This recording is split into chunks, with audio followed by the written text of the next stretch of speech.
Hello, this is Linda from No Frills ASMR.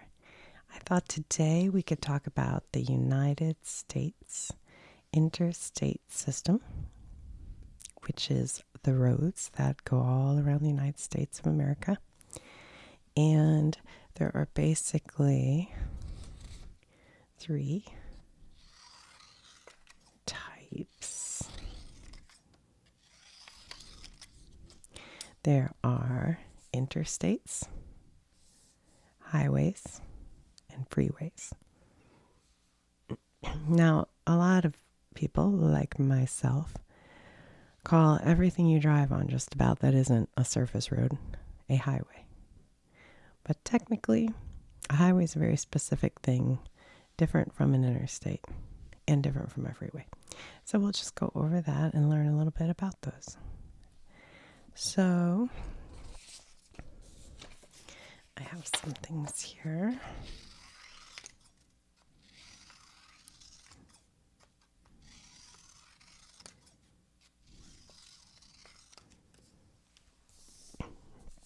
So, a interstate can have a toll, can be a toll road or not. They are multi-state, they go between states. They have on and off ramps. So you get on, you merge onto the road.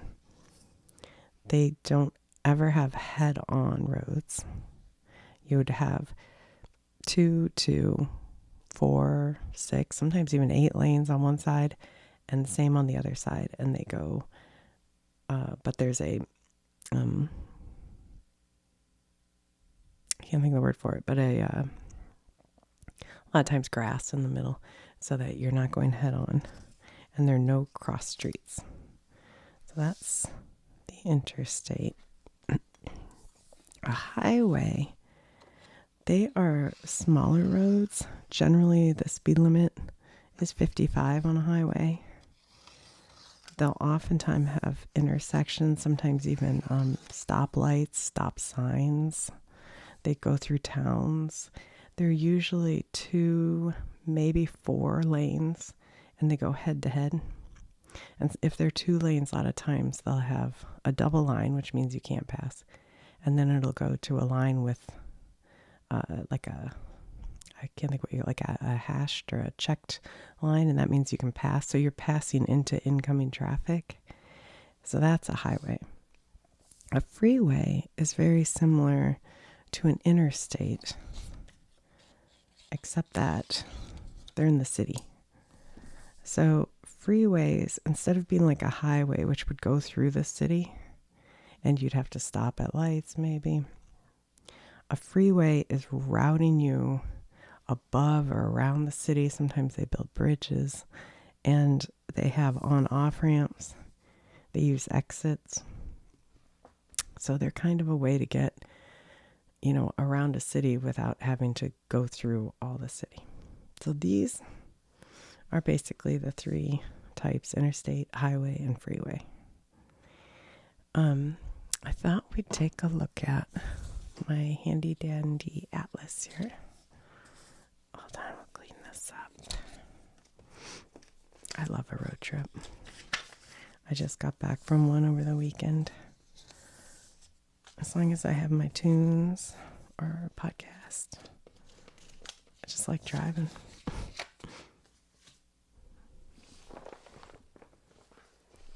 So this atlas I used for, if not this one, then another one, but for so many years driving across country. But now, like everybody, I use my phone. I don't even have this in my car. Okay, so here is a map of the United States with all the highways and interstates. This actually doesn't have all the freeways because this map is from 2005, and I think some of them just weren't even finished yet. Like, I know there's some outside of Detroit that they're not showing on here, so I'm not sure. But the one thing I thought was interesting when I started to research this, I already knew that the odd numbers, like Interstate 75, runs north to south or south to north. So all the fives, like in California, there's Highway 5. It runs all the way from up here. It looks like Vancouver all the way down. So it runs north to south. So you have that. And then the evens, like Interstate 40, run west to east or east to west. So the evens run this way and the odds run this way.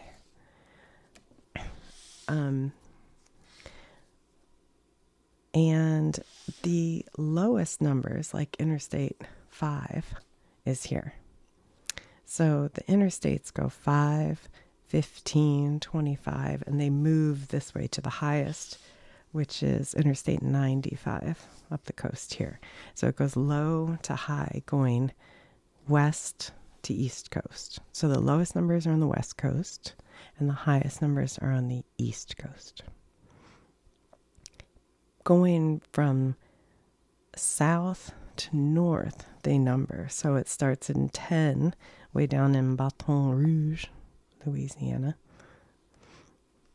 New Orleans, and Houston. So 10, and then 20, 40, 70. So it goes up to the north, where the highest one, 94, that might be, or 90 to 94, yeah. So the highest is up here in the north. But interestingly, and this I didn't know until today, highways are actually the exact opposite. So Highway 2 is this little red road. On this map, the interstates are blue and the highways are red. So the highways are much smaller. But you can see Interstate 2 right here is in the most northern. And then down here, let's see, what's this one right here? Closest to Texas is Interstate. Well, let's look for a big one because I don't know. Well, 82, 60. So they go from low to high, going north to south. So they're the exact opposite. And the same with this way. So Highway 1 is in Maine. And then you go all the way over to the 101, which rides the coast of California and, Oregon. So that's kind of interesting. And they, of course, plan that so that you wouldn't have a Highway 5 and an Interstate 5 in the same city, because that would be very complicated and confusing. So they go the opposite direction. So highways go low from the east to high in the west, but interstates go high in the west. No, sorry. Low in the west to high in the east. And then same thing north to south, that highways start low in the north and get bigger, and interstates start low in the south and get higher in that direction. So I thought that was interesting. I hadn't ever really considered that. And I did read that there was already a Highway 50. So they didn't make an Interstate 50 because that would have landed them both in the middle of the country. So they just skipped it and went to Interstate 70. And that's why there's no 50.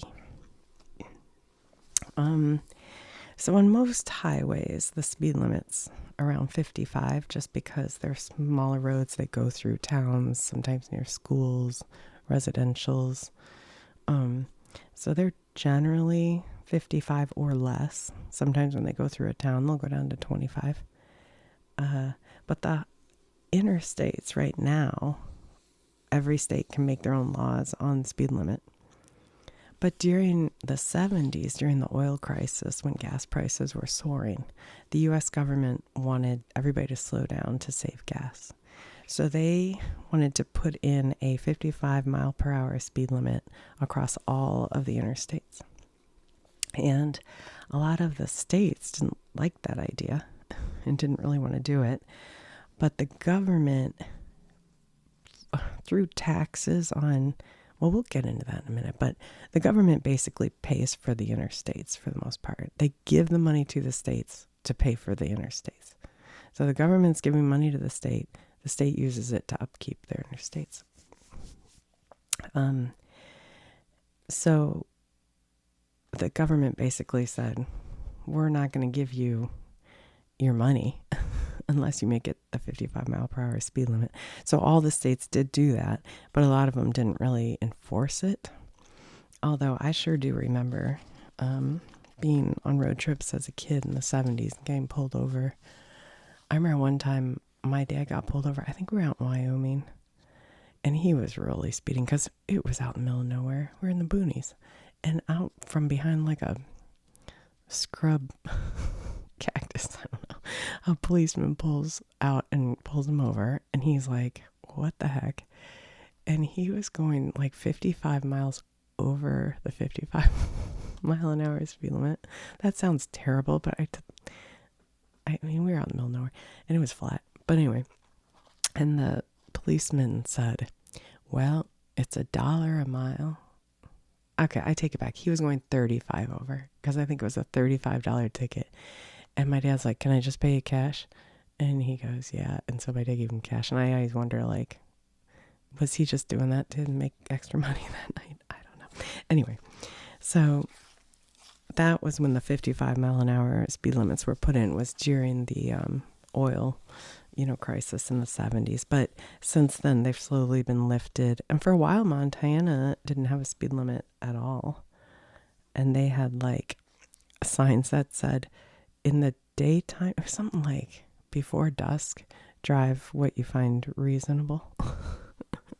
And I was like, yeah. But out there, they have such wide open roads and you can see for a long distance. So it's not super dangerous to drive fast. When you're in these more crowded, denser population areas, you got to move with traffic. You can't be that guy going 40 miles faster than everybody in and out of cars. That's so dangerous. I'm just going to put that out as a PSA. Don't do that. It worries me. I see people acting crazy. Let's see. What else did I want to say about this? I know. I brought up the tax money. I read something about, Eisenhower. Well, the two things, actually. Okay. I get a little excited. Sorry. I'll slow down. Back right after World War I, the U.S. government wanted to be able to move troops around better throughout the country and move them from port to port and things like that and be more prepared. So they wanted to put in roads. So they had a civil engineer or whatever draw up a map of where the roads should be. And apparently it's very similar to what we now have. And he drew this all up and gave it to General, I want to say Pershing. Does that sound right? Pershing? Anyway. And he gave it to the government and said, we need this for our troops. And the government basically said, that's way too expensive. We'll think about it. But then the Great Depression happened. There was no funds. Then World War II. So right after World War II, Eisenhower takes that map and he's like, hey, we have all this money. We're flush with cash after World War II. Let's get this done. So he brings it back up and the government's kind of like, look, we've got money, but that's a lot of money. And the idea was, if we start doing this, we'll put people to work. All these guys coming back from the war, we'll put to work. It's going to be great. But it was going to cost billions of dollars back in the 50s. So at first they thought about making them all toll roads and having people pay to drive on them. But they realized it really wouldn't work because out here where they really need them, out in the middle of the country, the population wasn't very great. In fact, we learned in the video I did about the 1940s map that this area of the country had lost lots of population during the Dust Bowl. And so they knew the tolls wouldn't add up on these roads. So then they said, okay, we'll just tax gasoline and rubber that they used to make tires and other things you use for trucking, because they're the ones who are going to use the roads most and get the most benefit. And the trucking companies were like, absolutely not. We don't want any part of that, And so they won, and they said, okay, we won't tax you. Don't worry about it. And basically, the government said, so we can't afford to put in roads. And they tabled it. They just kind of just put it aside. And then the trucking people were like, oh, but we really want the roads because obviously it's going to help us. So they took the same bill and renamed it and gave it to the government and said, here, we'll pay these taxes.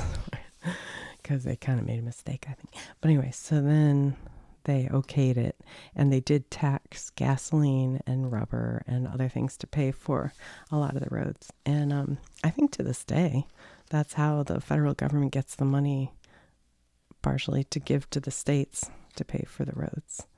And it has put a lot of people to work, and obviously it's moved our country, and there's good or bad. There's good and bad, because a lot of these interstates ended up highways. You'd go through little towns and you'd stop and you'd eat and shop. These interstates pass right over little towns and created ghost towns all over the country. And then the freeways that kind of get you outside of towns quickly. That's what really led to the rise in the suburbs, which kind of created trouble in cities. So there's good and bad for sure to all this, and I won't get into all that because there's a lot of political you could say in there, and I don't want to. I'm just talking about the roads. So yeah. Oh, I know what else. So over here is Alaska and Hawaii, and Hawaii has their roads aren't numbered the same way as the mainland. Hawaii, Alaska, and Puerto Rico have their own system. So Hawaii has H, and Alaska has A, and Puerto Rico has PR. And so, these are all in Oahu, but they have H1, H2, and those are the interstates going around Oahu. And then in Alaska, they don't even show A, but I think they are called A1, A2, going around here. And they don't have Puerto Rico on here. So that's kind of interesting. And then all of the main interstates are either 1 or 2 numbers. And if they have 3 numbers, then they're going around a city like this. They're like an auxiliary. I don't know if you can see that. But it's like here there's 80 and 5, but then there's 580 and 280. So they're kind of like auxiliary interstates. But they stay within a city usually. So they're not going interstate. They're not going state to state. So they're more freeways, I guess. All right. Well, I'm trying to think. I don't think I have anything else to add. I just thought that was kind of interesting when I was out driving this weekend. I was thinking about it. So, yeah, the U.S. interstates. We've got highways, interstates, and freeways. And highways have intersections and towns. And generally about 55 miles per hour. Freeways are in the cities. And they have on and off ramps. And they have no head on. And they have no cross streets. Interstates are multi-state. They can be toll roads. Oh, the Pennsylvania Turnpike is a toll road that is the most expensive toll road in the world if you drive the entire way. Interesting fact. So the freeway and interstates are pretty similar, other than freeways are just like around a city, while the interstates also have all these features, but are interstate. They go multi-state. And then highways are generally smaller roads that go all around the country, but you go more through towns and they're a little slower drive. But sometimes, like on the Pennsylvania Turnpike, because I get mad at the cost of it, I will take the highway that goes up through State College It's like an hour out of the way, but it's kind of scenic and you can stop and you don't pay $100 to drive on it. Anyway, so I think that's all I have to say. Thanks for watching.